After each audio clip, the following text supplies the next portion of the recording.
Another one of the hallmarks of these books, very definitely, is the sense of the past bleeding into the present. Almost, in fact, I can't think of one of your books that doesn't have at least two time periods. Can you talk a little bit about that? Um, yes, I don't know why I do it, but I am drawn to the past, and in particular, the early 1900s, Hmm. 1890s. I think that's because I feel it's an era that's still just about touchable from here. I can remember my grandmother and great aunts would talk about the Great War, World War One, Yes. and Queen Victoria's Diamond Jubilee and that kind of thing.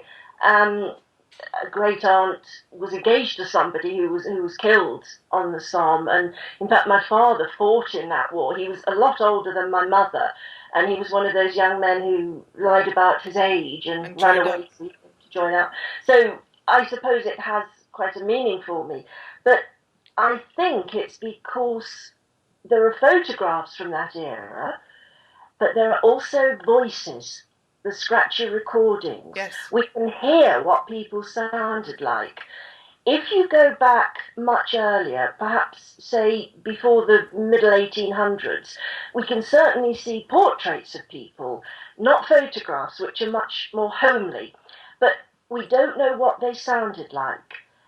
Language changes, pronunciation changes, meanings of words change. But we will never know what they sounded like, what voices sounded like.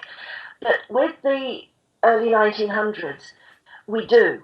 We can hear them on records, and all right, they're scratchy and they're indistinct, but we can hear those voices. We know how they spoke. And it's like reaching out a hand and clasping somebody from the past for me. It's just like stepping into that world and meeting them. And it gets me every time. And I think that's why I'm drawn to that particular era. My father was actually a performer on the music halls. I think you would say vaudeville in Yep. America, but yeah, music halls for us. In the 1920s, 1930s, and he wrote a lot of his old songs. And I'd always wanted to set a book in the music halls, and for years I couldn't see how it could be done.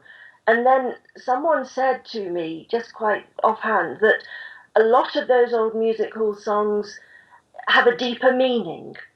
If you look into them, I don't know if in America you would be familiar with a song called My Old Dutch. But the first line is, we've been together now for 40 years and it don't seem a day too much. A lady living in the land as I was from me dear old Dutch. And that's actually was written as a lament. It's the husband's farewell to his wife as they go up the hill to the To the workhouse. workhouse, you told me that. Did I? Yes. Oh, God, that is so Yeah. chilling. Yeah.